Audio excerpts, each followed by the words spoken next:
Welcome to You're Here for today's conversation. Where is the joy in journalism? I'm Julie Moose, the Executive Director of the National Press Club Journalism Institute, and the whole Institute team is here for this conversation.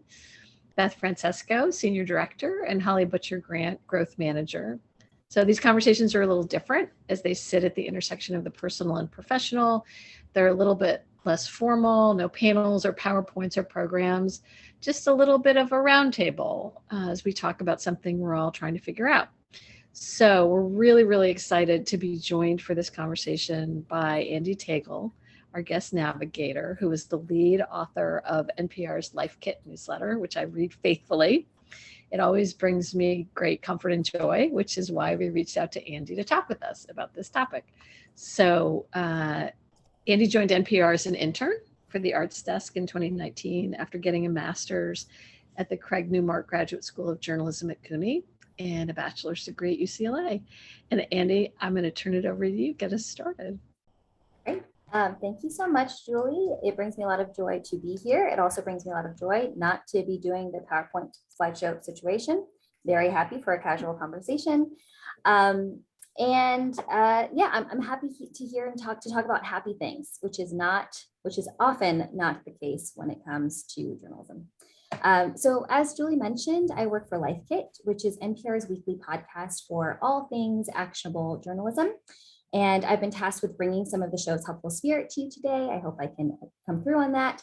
The way we sometimes describe Life Kit is that it's like talking to that smart friend you turn to for advice, be it about money or relationships or parenting, so that you can make your day just 5 or 10% better, just a little bit, make you a little lighter or stronger or more informed.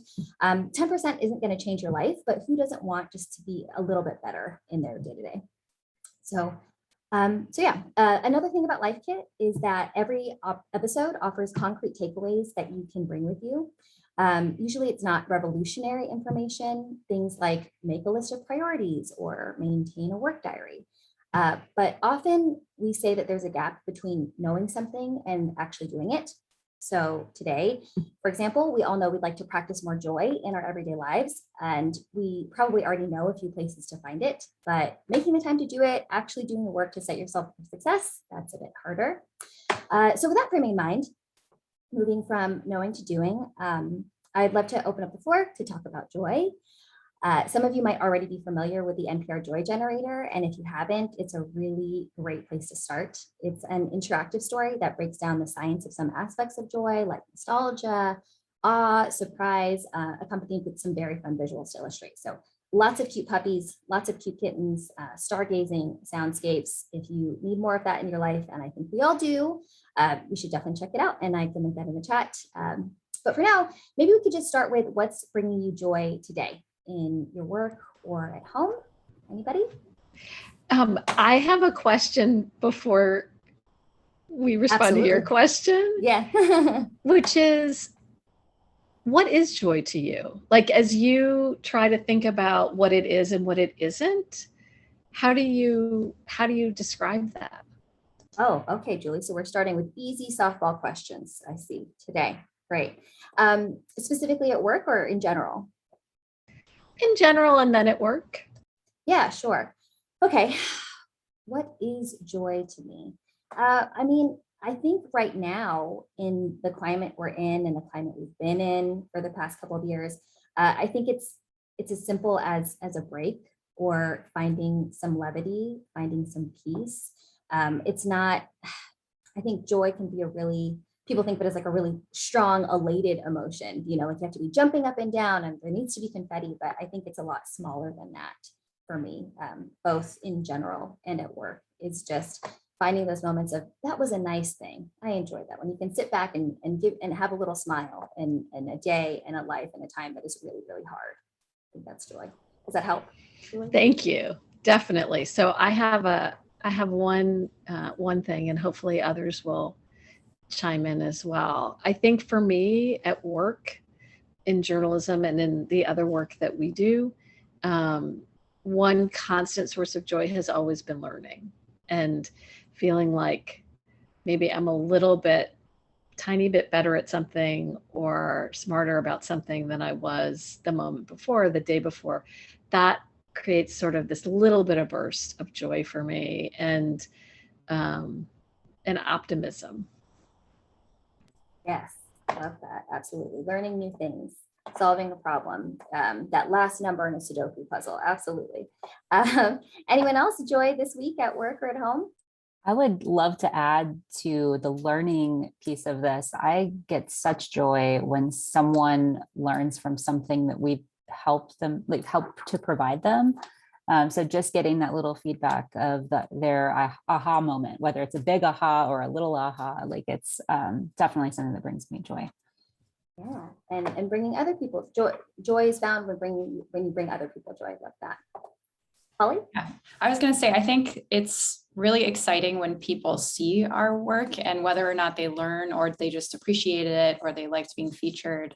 Like today, we just announced the Marshall Project is the recipient of our Investigative Journalism Award. And just like watching people from the Marshall Project on Twitter be like, this is so exciting. We're happy to be part of this newsroom. It feels really good when you have a positive influence on that. Yeah, and when you're able to offer someone something, right? When you can give people a gift, it's always great. Yeah. Celebrating people's hard work, I guess, is absolutely kind of the message there. Absolutely. All great examples. Thank you so much. So Julie found me through a newsletter we did a while back now, a few weeks ago, about joy and about the science of joy. And there's some really interesting reporting that's going on. My colleague, Michaeline Duplass, she's a science reporter, and she was talking to researchers about the science of emotions and how that's changing. And it started because she and a lot of other people, probably most people, are finding themselves languishing in the pandemic, just having trouble accessing happy emotions, just feeling tired, feeling stressed out by the day-to-day, and just kind of going through the motions. So some good news about that is that there's been a change in the science when we're thinking about joy and when we're thinking about our emotional reactions to things. So in the past, scientists used to think that your emotions were responsible for your physical reaction. So you see a bear in the woods, you feel fear, and that fear forces your pupils to dilate, for blood to rush, for your adrenaline to go up. But according to the latest research, it probably works the other way around. So first, the brain registers a grizzly bear, and that perception sets the train in physiological responses. You get that adrenaline rush, you start breathing faster, and then the emotion comes. So the brain senses these physiological changes and decides which emotion to conjure up. It's an interpretation of what's going on both inside the body and outside of the body, and the brain has to figure out what caused those. So what they're calling this is that the predictive brain, and why that's important is because your brain lends on past emotions and the memory of emotions. So there's an emotional muscle memory. And so when we're feeling stressed, when we're languishing, our body goes back to what we felt before. That makes us more tired. It causes us to feel more stressed out. And we can basically, it's not hardwired, that stress that we're feeling, that fear that we're feeling. We can train our bodies to feel happier, to feel better in stressful situations. It's about planning ahead. So you can stack the deck in the favor of your brain, choosing positive, uplifting emotions in a couple of different ways. So the first one is obviously just taking care of your body physically. According to this new theory, the brain constructs emotions based largely on physiological signs and other sensations. So by boosting your physical health, you can decrease the chance your body will send unpleasant signals to your brain, and in turn, increase the chance that your brain will construct positive emotions instead of negative ones. The second approach that's really interesting is you can cultivate the emotions you want to have in the future. So if you want to have less stress responses a week from now, you start practicing more joy, more awe, more gratitude today. And it's kind of like they say, practicing chords of an instrument, like the more that you do it, the more second nature it will become. So in those moments of fear or stress or languishing, your body can have a more reflexive reflexive reaction to choose joy and gratitude instead, which I think is really interesting to know that we don't have to always feel this way.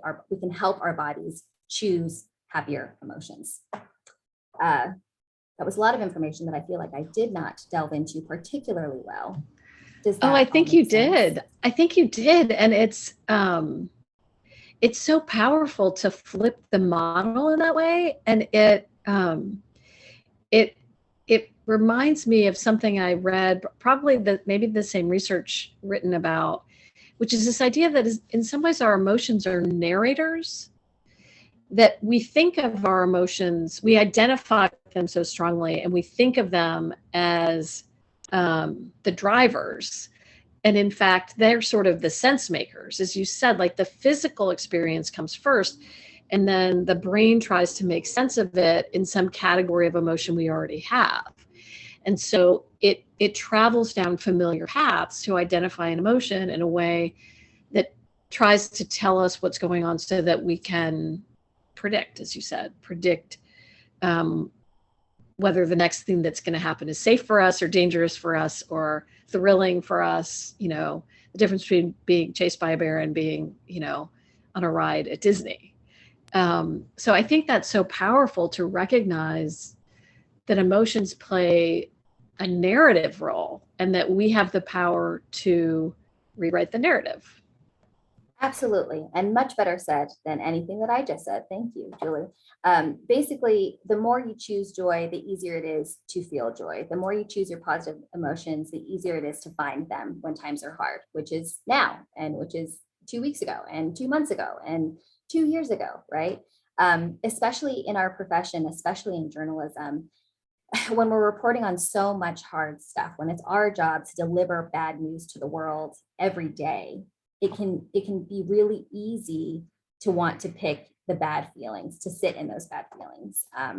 And I would say, as a journalist, sometimes you might feel that you want to, or that this is where we should be. The world is so hard, everything is crashing, everything is literally burning around us. We should not be happy. But as we say in a bunch of different ways in Life Kit, like the best way you can advocate for yourself, the best way that you can create change is when your own cup is full. So it's important. It's important to choose those positive emotions, and it's only going to help us be longer, to live longer, to be stronger, to fight the fight the next day. I think. Any other thoughts on that? Anyone else feel similarly that it's tapping into joy can be hard in journalism? Any barriers to joy you want to talk about? Well, it's definitely hard, but it's nice to know that scientifically you do have some element of control. Right. Like, I feel like that languishing piece that went around a couple months ago really spoke to a lot of us. And it's just kind of hard when you think that everything is out of your control to feel positive and just to know that you're kind of the creator of your own destiny, at least emotionally speaking, is really refreshing. Yeah, absolutely. Absolutely. And in my work at Life Kit, I think a lot about something that one of my bosses said to me, which is that everyone needs a balanced diet. I was working at Vice and there was a lot of doom and gloom, and we were working on these lighter pieces. We were doing profiles, we were doing happy stories, and we would have that conversation. Like, should we just be focusing on the most important, like the hardest news, the critical news, the things that would make people cry? And my boss said, everyone needs a balanced diet. You can't have broccoli for breakfast, lunch, and dinner. That's not what you need. Everyone needs a little dessert. Everyone needs a little appetizer. Everyone needs a palate cleanser. So I think about, we need all of these things in order to feel full. So I love that analogy. And I am somebody who honestly would be perfectly happy, like just eating ice cream for dinner, just dessert and dessert only, and I'm good. In the, life is short philosophy. So related to that, Beth actually asked a great question about joy last week, which is, do you see joy as the journey or the destination? And I think that really gave me pause. And so I'm curious sort of what the group what the group thinks. And of course, feel free, Beth, to chime in if there was more related to that, or other insights in response to that as you hear things from folks. Absolutely, Beth. What was your inspiration? What got you thinking about this joy of the journey of the destination? In regard to the feeling like I personally might be languishing, I love practicing gratitude. I love the moments and enjoying the parts of the day, work day or personal, as I can. But there's still that feeling, because this has gone on for so long. And I think, particularly as a journalist, I tend to think about an end result, the end of a story, story being turned in, it's done, it's published. So Absolutely. I'm very results driven. And so when we think of joy, when we were talking about this conversation in advance, it was, it's how someone frames joy. If joy is the goal that we're, need to check off for the day or for the project or whatever it might be, that's a lot. That person may approach cultivating joy or awe in a different way than somebody who sees joy as the journey. So that's just how that came about. And I'm not really sure. I think it depends on the day is how I frame it. Yeah, absolutely. Absolutely. So much good stuff in there. And Julie posed this question to me too. And I was like, that is a good question. My answer is yes. We're doing an episode in a few weeks with an author of a book called An Ordinary Age. And it's talking to young adults primarily and the struggles that they face. But something that really stuck with me was that she said something like, we always hang things on the if I could just write the story exactly as I want to, if I could just lose 10 pounds, if I could just get that promotion, then I will be there. Then I will be happy. Then I will feel joy. And that's a scary place to be, right? That's not really what you want, is just always looking around the corner to wait until you're happy, or till things feel complete. So I think that what's nice about the science, about this research, is that there are really, really small ways to access it for really, really big results, right? It's not like you have to sign up for a marathon and do training for a bunch of weeks and months in order to be able to get where you need. We can find joy with just 5 or 10 minutes. We can do very simple things that will give us long-term benefits and have us not have to wait for that if, which I think is really nice. Do you want to share what some of those things are? I think we're all ready to hear them. Oh, sure. Yeah, absolutely. Absolutely. So definitely go to the Joy Generator. I don't know if it's already in the chat, but that's a good way to start for inspiration. There are lots of different emotions that are under the giant umbrella of joy. A lot of it has to do with mindfulness and just being more aware of your surroundings. So I can link some Life Kit episodes about that.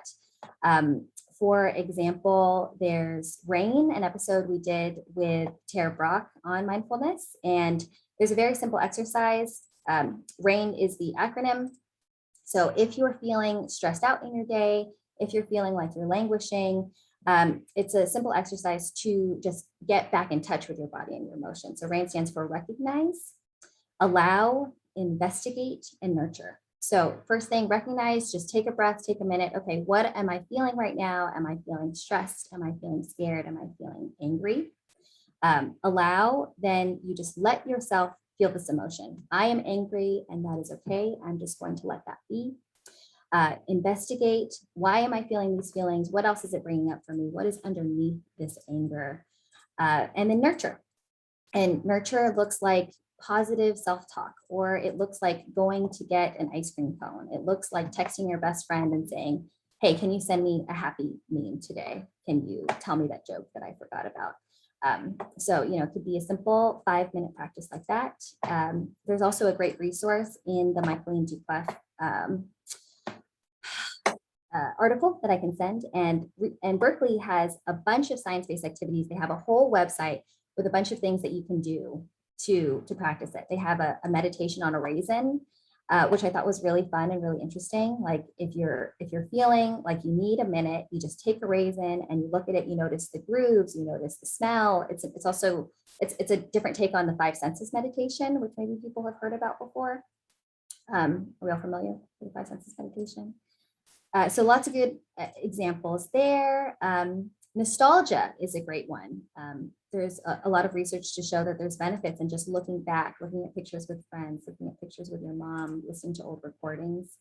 Another one of my favorites is, oh, go ahead, Julie. Yes, please. Just on the nostalgia one, I would add, if people don't already have like an email folder with nice notes that they got from people, like either at those big moments that Beth was talking about, or small moments when somebody just said thank you in a way that really meant something to you, or that you did a great job, that's a great way to tap into like another kind of work nostalgia, to remind yourself of those moments when you did feel joy. Yes, the Love Me folder, as Beth said, the Love Me folder. That. What a everybody should idea. have one. Everybody should have one. And everybody gets some of that feedback. We just often as journalists dismiss that and go right to the like, but what did we do wrong, or how can we do it better? And so using those sometimes as prompts for yourself when you realize you're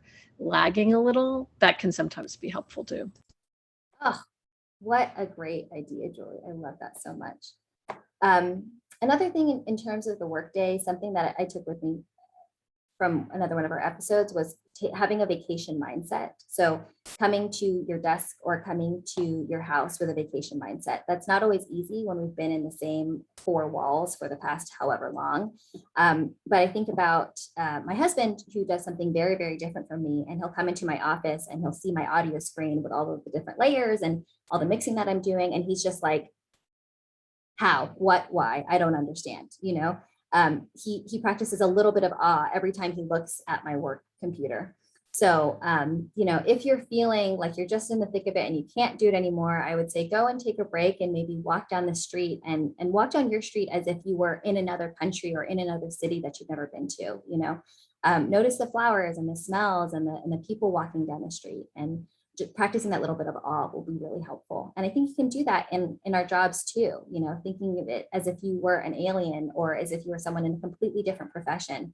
You're like, wow, these things are really cool that I do. This is some real impact that you're making here. Just trying to come at it with fresh eyes, I think, can be really helpful. I love these. And I think one of the biggest takeaways that I have is that joy doesn't require something to happen in the future. That even in the midst of tremendous heaviness and challenge, there can be joy, and that we have ways of tapping into it at work, even in our work as journalists, that can be so incredibly fraught and distressing a lot of the time. There is still an opportunity to find those pockets of joy and to share them with other people. I think one of the things that, as we were preparing for this, that I discovered was this work from this Harvard researcher, Rebecca Newton, who talked about ways to tap into your strengths during the day, to tap into some of that joy and a little bit of the burst of like energy that can bring. And some of that is learning, which we talked about, and sharing authentically with somebody you trust at work, who you feel like you have a connection with, that can maybe bring a moment of humor or, you know, shared joy of some kind, and you know, develop that practice a little bit. And I know Beth has an idea as well that we would love to hear. Oh, going along the lines of sharing the joy and making it something that's part of the day. I used to teach a freshman introductory class, and one of the things we would do at the beginning is hunt the good stuff. So we'd take a couple of minutes, and on, you know, a strip of paper, whatever, they would write 3 things from that week that were good, whether it was getting an A on a paper or their roommate surprising them with something, whatever was good to them. And it could be what they didn't have to share it out loud. Sometimes we did. And we kept it in a bowl, like a fishbowl. And so by the end of the semester, there was like this fishbowl full of good stuff, right? That, even if they were facing some really tricky times, they were able to realize and see a visual cue that there's good stuff happening. So anyway, along the lines of what Julie was saying about, whether it's with a team or a partner, whoever it might be that you're sharing it with, shared joy can be that just grows the joy, even if it's little things. Yeah, absolutely. Absolutely love that. A fishbowl full of joy. Wonderful. What a wonderful mental image. And thank you for mentioning that, Julie. That's something I didn't even touch on because my brain is mush at the moment. But gratitude is another big part of it, is cited a lot. And just anything that you can do to take your experience internally, externally, helping people and pushing it outward is always really great. One final thought from me is something that Twitter gave to me, the gift that keeps on giving, which is that anything worth doing is worth doing poorly, which is not, I believe, how that phrase actually goes. But the person who wrote it was talking about how, if you brushing your teeth for 30 seconds, if you're too tired to do it for 2 minutes, is a good thing. If you can't do your full hour of yoga, if you can't go to the class, that 5 minutes of stretching in between your Zoom calls is still worth it. It's still good. So I think in addition to all of the wonderful tips we have today, all of the different ways that we could practice joy, just remembering, like, even if you can only access it a little, it can still help. It is worth doing. Joy is worth doing, and it's worth doing poorly, however you can. Thank you so much, Andee, for bringing joy to us, for this conversation, for taking the time. And we're so grateful to you. And we will share the video with folks who came and with folks who were unable to make it as well. And if people haven't signed up for Life Kit, I put the link in the chat. I really hope you will.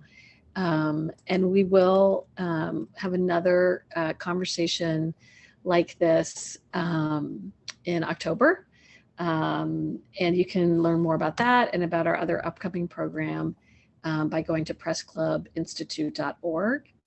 And we hope to see you again soon. And thank you again, Andee. Thank you so much. Thank you to Julie and to the whole team. It was really a pleasure to be here and talk with you.